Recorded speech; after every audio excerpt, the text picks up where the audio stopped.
$20 bought a good mule or a decent rifle. It wasn't supposed to buy a human being. $20 bought a good mule or a decent rifle. It wasn't supposed to buy a human being. Caleb tossed the crumpled bills into the mud, pulling a shivering stranger by the wrist into the freezing rain. He wanted a clear conscience. What he got was a shattered heart, pine sap, and stale rye whiskey. That was the stench of Oak Haven on a Friday night, settling thick in the back of Caleb's throat. He stood in the corner of Miller's Trading Post, a shadow wrapped in a buffalo coat, waiting for his sack of salt and coffee beans. The floorboards were slick with spit and boot-tracked sleet. Outside, the November wind was a living, screaming thing, tearing at the timber joints. Inside, it was just loud, too loud. Caleb hated the noise. He hated the press of bodies, the smell of wet wool, the jagged laughter of desperate men pretending they weren't one bad winter away from starvation. He kept his head down, fingers tracing the deep grooves of his tin mug. Then the shouting started near the hearth. "She's a mouth to feed. I don't need $20. Who's got 20?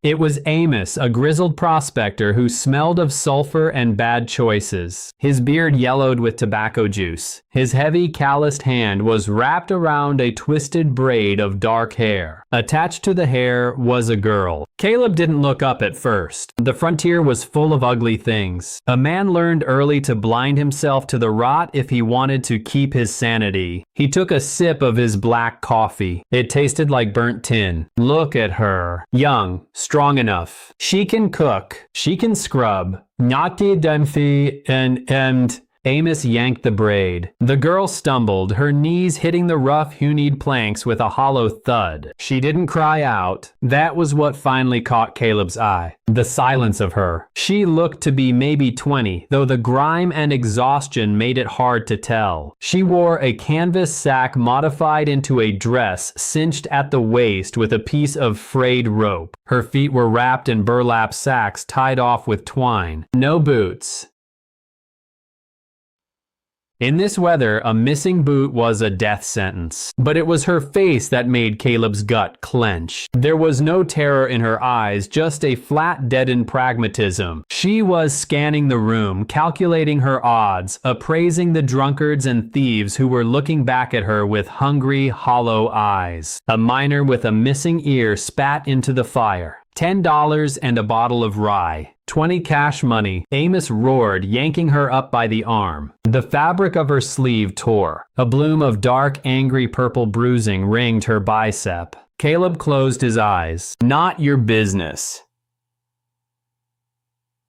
A voice hissed in his head. You live on the ridge for a reason. You don't do people. You don't do rescues. He set his tin mug down on the counter. The metal clinked against the wood. The sound was soft, but it felt deafening in his own ears. He didn't stride over like a hero. He dragged his boots. His shoulders slouched beneath the heavy fur coat, annoyed at his own weakness. He hated Amos. He hated the miner. Mostly, he hated himself for not being able to finish his damn coffee. Caleb reached into the deep pocket of his canvas trousers. His fingers brushed against two soft, worn paper notes. He trapped foxes for a month to earn that cash. It was meant for a new axe head and winter powder. He stopped in front of Amos. The smell of the man was a physical assault. Unwashed skin and rotting teeth. Caleb didn't say a word. He just pulled his hand from his pocket and let the two $10 bills flutter from his scarred fingers. They landed in the muck and sawdust between Amos' boots. The room went dead quiet. The only sound was the hiss of wet wood on the fire. Amos looked down at the money, then up at Caleb's face. Caleb's eyes were shadowed by the brim of his slouch hat, but the set of his jaw, framed by a ragged silver-streaked beard, held no room for negotiation. Amos released her. He scrambled for the bills, his fat fingers pawing at the sawdust. Caleb didn't look at the crowd. He didn't look at the girl. He just reached out, his thick leather glove fingers wrapping loosely around her unbruised wrist. Walk. He grunted. His voice was gravel, unused to the shape of words. He pulled her toward the door. The moment they stepped off the porch, the freezing rain hit them like birdshot. The cold was instantaneous, biting through Caleb's heavy coat. He felt her flinch, her whole body shuddering violently as the sleet struck her bare dirt-streaked neck. His horse, a massive, foul-tempered ram named Copper, was tied to the hitching post. Caleb unlooped the res. He turned to the girl. She was standing in ankle-deep mud, her burlap-wrapped feet already soaking through. She was shaking so hard her teeth clicked, a rapid, frantic sound. Caleb sighed, a plume of white breath pluming in the freezing air. He grabbed her by the waist and hoisted her up. She weighed nothing. It was like lifting a bundle of dry kindling. He threw her over the saddle, swinging up behind her. He pulled the front of his heavy buffalo coat open and wrapped the excess fur around her shivering frame, trapping her against his chest. She instantly stiffened.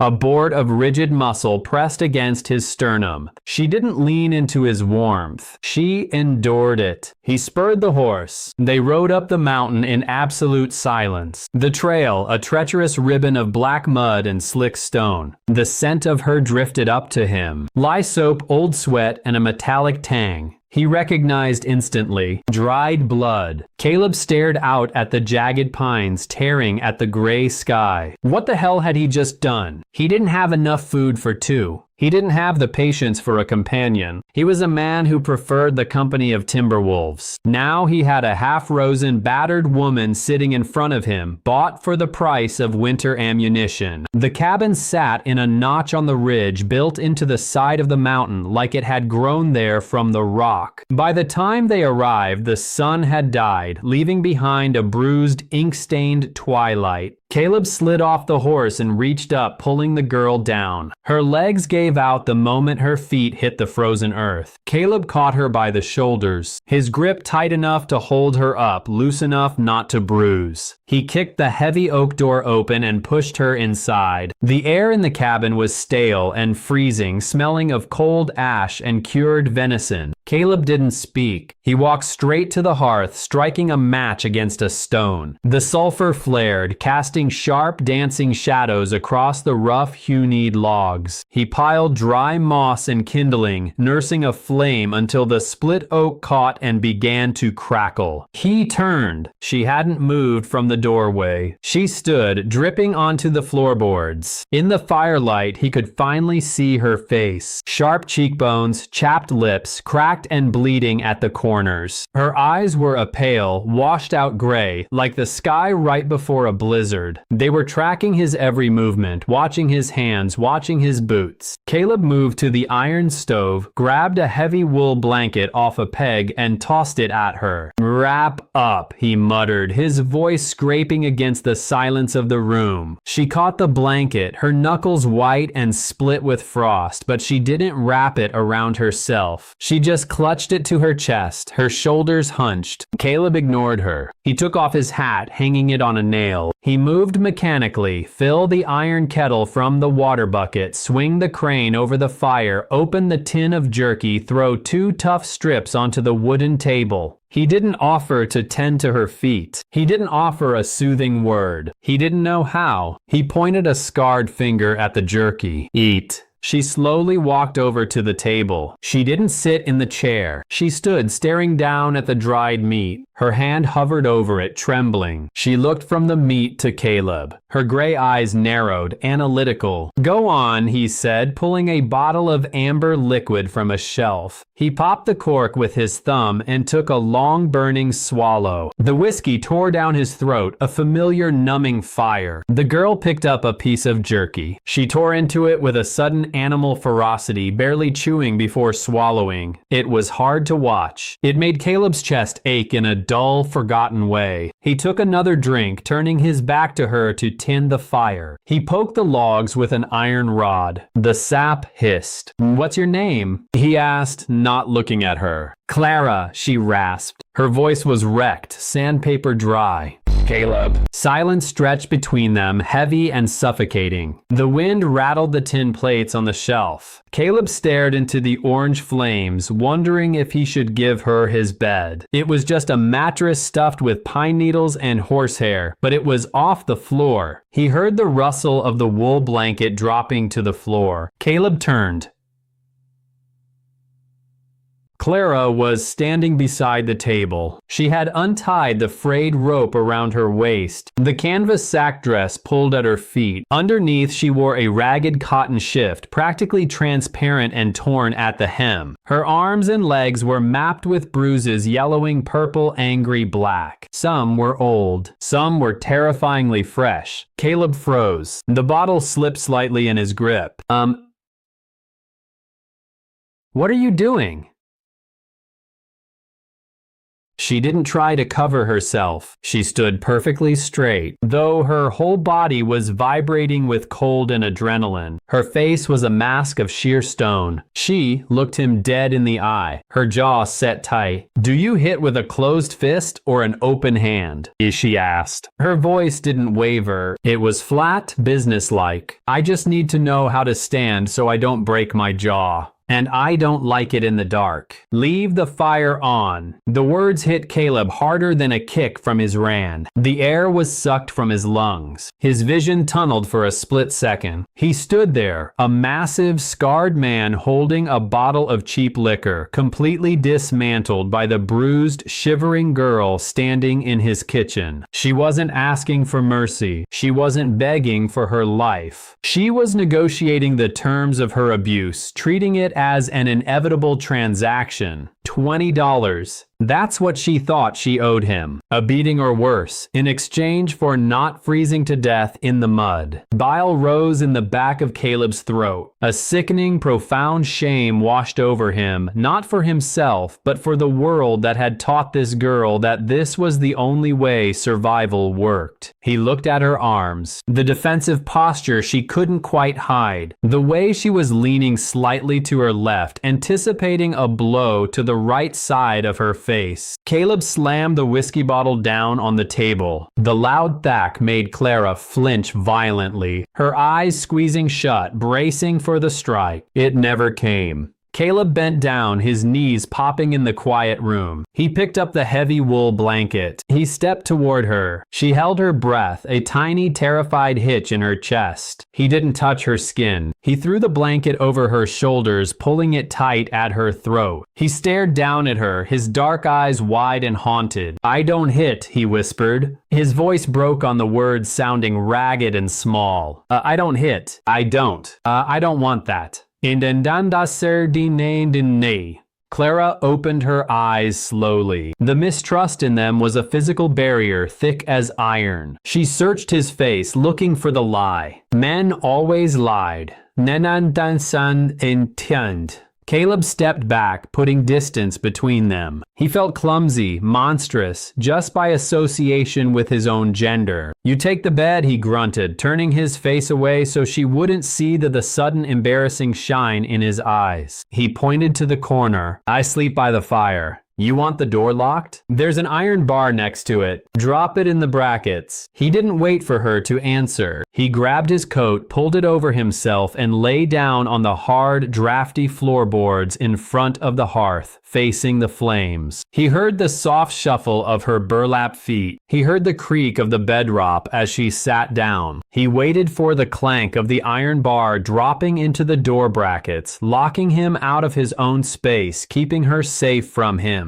He waited. 10 minutes passed, then 20. The iron bar never dropped. Caleb lay on the floor listening to the wind scream outside and the shallow guarded breathing of the girl in his bed. He closed his eyes, the smell of pine smoke filling his nose, and realized with a terrifying clarity that his quiet, empty life was over. The mountain man had let the world in, and it was bleeding all over his floor. Morning broke like a cracked pane of glass, spilling weak, fractured light across the frost-heaved floorboards. Caleb woke with the stiff stiffness of a man who had slept on raw timber. He rolled his shoulders, the joints popping like dry twigs, and sat up. The bed in the corner was empty. Panic, sudden and sharp, spiked in his chest. He threw off the heavy buffalo coat, his hand instinctively dropping to the Colt revolver holstered over the back of a chair. Then he heard the scrape of iron against stone. He turned. Clara was by the hearth. She was fully dressed in the canvas sack, though she had found an old moth-eaten wool sweater of his and pulled it over her fragile frame. It hung off her like a tent. She was kneeling on the hearthstone, using a piece of wire brush to aggressively scrub the soot-stained bricks. Her hands were raw, the knuckles bleeding sluggishly into the gray ash. "Stop! Then,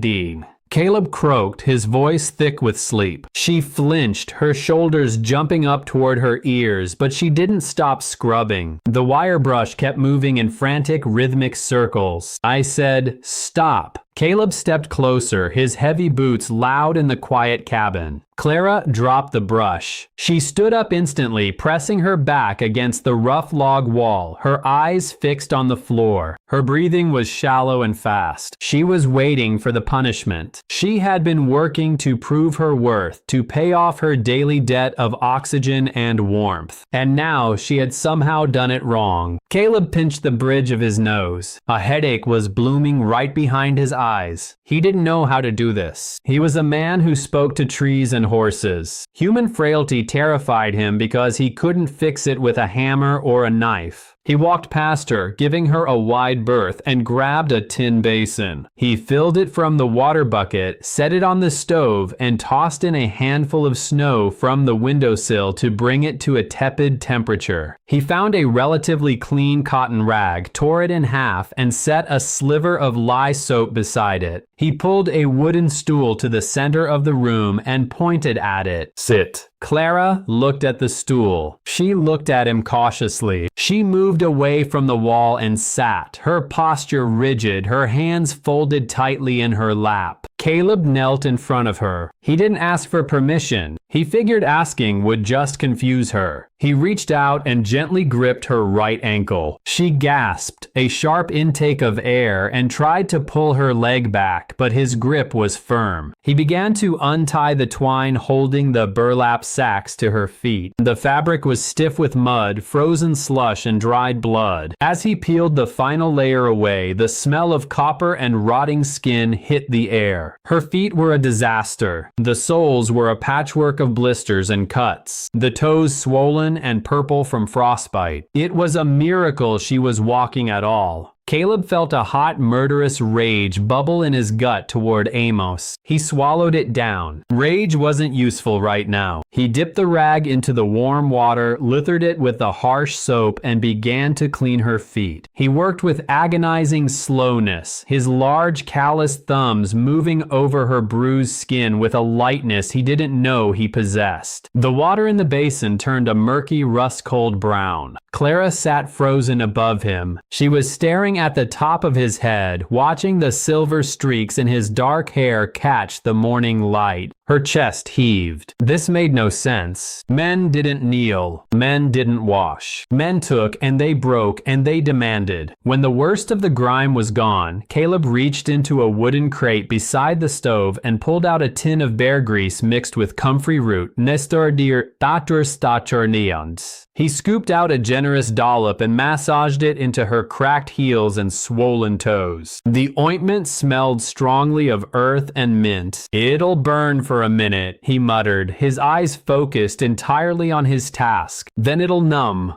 He felt a wet drop hit the back of his hand. Caleb paused. He looked up. Clara's face was still a mask of stone, but tears were spilling silently over her lower lids, cutting clean tracks through the dust on her cheeks. She wasn't sobbing. Her face hadn't even contorted. She was just leaking as if a dam had cracked deep inside her chest. "Don't do that," he said, his voice softer than he intended. "I don't know what you want," she whispered. The rawness in her voice was devastating. "You spent $20. You want me to cook? I'll cook." You want me in your bed? I'll go. But don't trick me. Don't be kind so it hurts more when you finally hit me. Caleb sat back on his heels. He wiped his greasy hands on his canvas trousers. He looked at her, really looked at her, seeing the years of accumulated brutality etched into a girl who hadn't even lived a quarter of a century. I didn't buy a slave, Clara, he said, his voice growly and low. I bought you away from a monster. That's it. You don't owe me a damn thing. When the spring thaw comes, you can take my horse and ride down to the valley. You can go wherever you want, but until the snow melts, you're stuck here. And in this cabin, we don't scrub floors before the coffee is made, and we wear boots. He stood up, walked to a chest in the corner, and pulled out a pair of worn, fleece-lined leather boots. He tossed them at her feet. They were 3 sizes too big, but they were warm. Put them on, he grunted, turning his back to her to fiddle with the coffee grinder. Then you can chop the potatoes.